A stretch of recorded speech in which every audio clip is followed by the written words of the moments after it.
Mr. Abouleish, how biodynamic agriculture makes it possible for food to be grown in the Egyptian desert? We have, since 46 years, when we started to grow biodynamic agriculture in Egypt, have proven that it is the perfect way to reclaim the desert, to have living soils producing healthy plants with a lot of nutritional value, with a lot of yields. And it is not only much better in quality and can feed Egyptian people, but it is also cheaper than conventional food. So at the moment, we have 5,000 farmers in Egypt who grow biodynamic, but in 2 years it will be 40,000 farmers in Egypt who grow biodynamic food for the local market. So biodynamic works in the desert, works in Egypt, works with small farmers and works with big farmers. SEKEM is a project which my father Ibrahim Abouleish started in 1977, 46 years ago, in the desert, based on biodynamic agriculture. He created a big biodynamic farm with a community of many people who work, live and learn there, and who produce out of biodynamic raw materials, biodynamic products, foodstuff, beverages for the local market, garments from biodynamic cotton, and pharmaceutical products from biodynamic herbal medicine. And these products are produced today by 2,000 people, and they are sold everywhere in Egypt, in every shop and every supermarket and every pharmacy, and they go into every household of Egypt. And the nice thing is that we are showing and proving that these products, which come from biodynamic agriculture, and we produce in the supply chain according to our standard, which is called economy of love, these products are competitive in Egypt. What means our competition is Unilever with Lipton tea, Nestle with Nestea and so on, and we are still market leaders for herbal teas in Egypt, whereas these multinational companies are all in the market and they are all competing for the market share. So we are proving that biodynamic agriculture is the right agricultural methodology. What are some of the main benefits of biodynamic agriculture in Egypt? The biodynamic agriculture is not only very capable of producing healthy food, it is also doing a great ecosystem service, because it sequesters CO2 from the atmosphere into the soils. Because we use a lot of trees, it sequesters CO2 from the atmosphere in the trees. And because we produce out of our waste, plant waste, cow manure, compost, it avoids the emissions of CO2 into the atmosphere. So what we could prove is that every farmer in Egypt, on every acre of land in Egypt, can sequester up to 15 tons of CO2 per year. And this is a huge ecosystem service, because the conventional farmers in Egypt, they emit 5 tons. And by, instead of emissions, have sequestration, we, as the farmers of Egypt, 7 million in the number, we could be the climate heroes of Egypt. We could offset 60% of Egypt's emissions through biodynamic agriculture. Is biodynamic food more expensive than other kinds of food sold in Egypt? The biodynamic food in Egypt, as I said, is cheaper than conventional food. But it's not only cheaper in Egypt, it's cheaper in Croatia, it's cheaper everywhere in the world. The problem of food prices in the supermarket shelf, that they do not reflect the true cost of the products. All agricultural products in the world do not reflect their true cost. And what is the true cost? The true cost is what are the follow-up costs of agriculture, which emits a lot of CO2, which causes climate change, which will cause further generations in the future a lot of money, and it's all part of the cost of an agricultural product. So in true cost terms, biodynamic agricultural products are cheaper than conventional. Now, unfortunately, this does not show in the supermarket, in the shelf. In the supermarket, because it's still allowed to externalize these costs, to put it on future generations, to put it on the bill which you pay and me, I'm paying in Egypt for taxes to clean the water from the pesticides, because we pay it in another way. We don't see it on our food prices. Now, what we have done true cost accounting studies for Egypt. 3 true cost accounting studies. And every year when we do this true cost accounting study for all the important crops, wheat, potatoes, cotton, beans, and so on, the same result.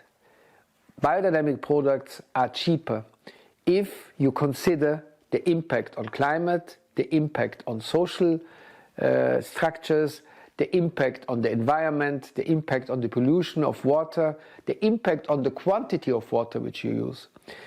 So this is good news, but unfortunately nobody pays for it. So what we had done in 2019, we did a study on our model farm of SEKEM 𝘃𝙚𝙡𝙗𝙁.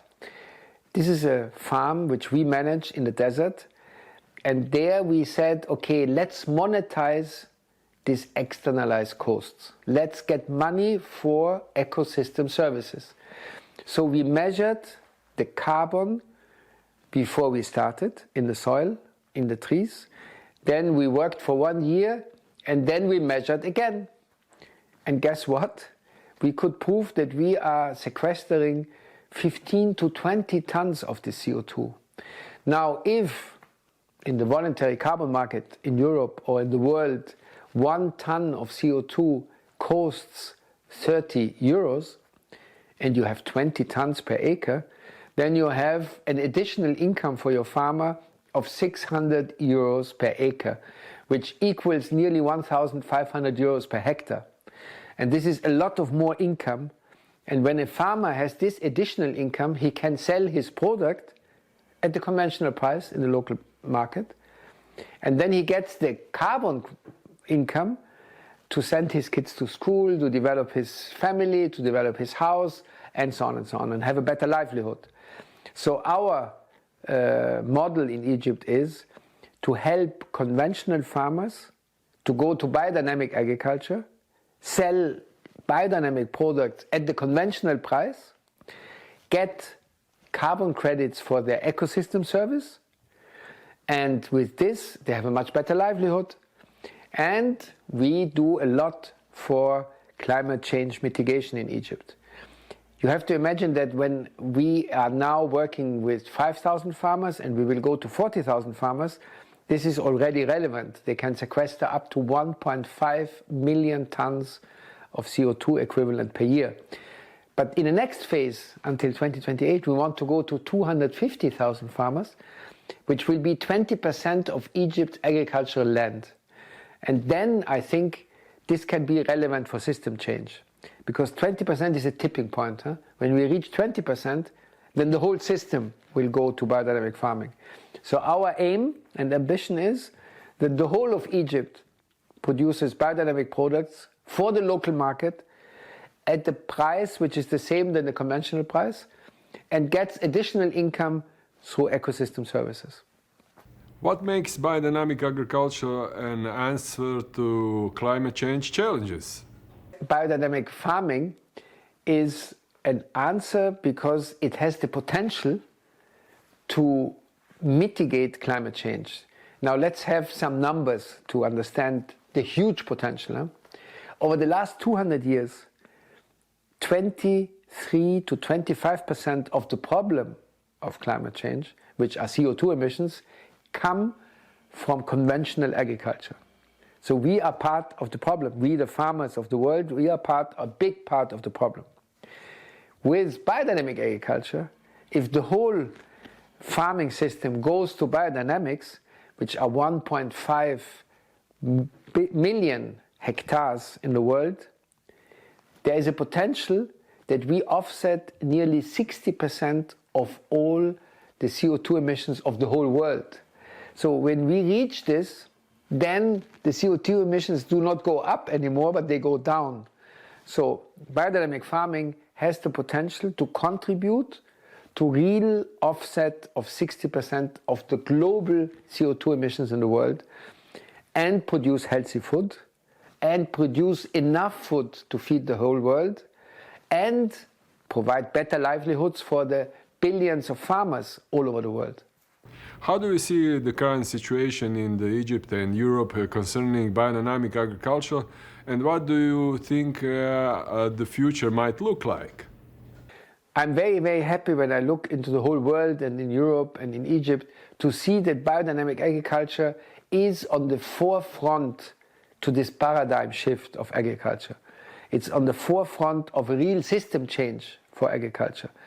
Because biodynamic agriculture, as I just said, can produce healthy food, better livelihood for farmers, and stop climate change. And this is a huge opportunity which we have, a huge opportunity which the world needs from us. And in Egypt, we are very rapidly growing. We are very rapidly transforming more and more farmers to biodynamics. And I see the same potential in Europe. And I hope that in every country in Europe, biodynamic farming will grow as fast as we do in Egypt. What are the biggest challenges that you face in promoting sustainable development?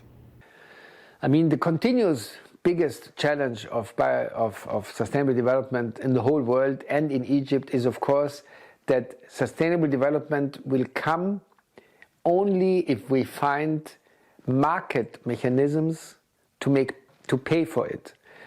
It's very nice if I complain and say we have to reduce the emissions and I need an electric car and I need this and I need this, and the government has to do taxes and the companies have to stop produce products which emit a lot of CO2, but nobody's asking, nobody cares. So we have first of all to acknowledge that every one of us with his purchase decision, whether it is his house, his car, his pullover, his food, is creating the world we complain about. And every one of us, by making the right decisions, what he is purchasing and what he is consuming and about his lifestyle, can contribute to a better world. So we must stop complaining about the others, and we must start with ourselves to do the right things. Everyone can do the right things, everyone can take the right decisions, and everyone can start to engage for sustainable development without waiting for the rest of the world. The whole world is complaining about all the problems and all the challenges. And there are many challenges and many problems, and everyone knows that we cannot continue as we are doing, but nobody has the courage to engage and to change. And I think what we are providing in these conferences is an example for solutions. We are focusing on what are the solutions we can do, what is our contribution, what can we do without waiting for the others. And this model, I think, is getting more and more attention now, getting more and more support. And I hope many, many, many farmers and companies in the whole world will follow this model. Mr. Abouleish, thank you for the interview.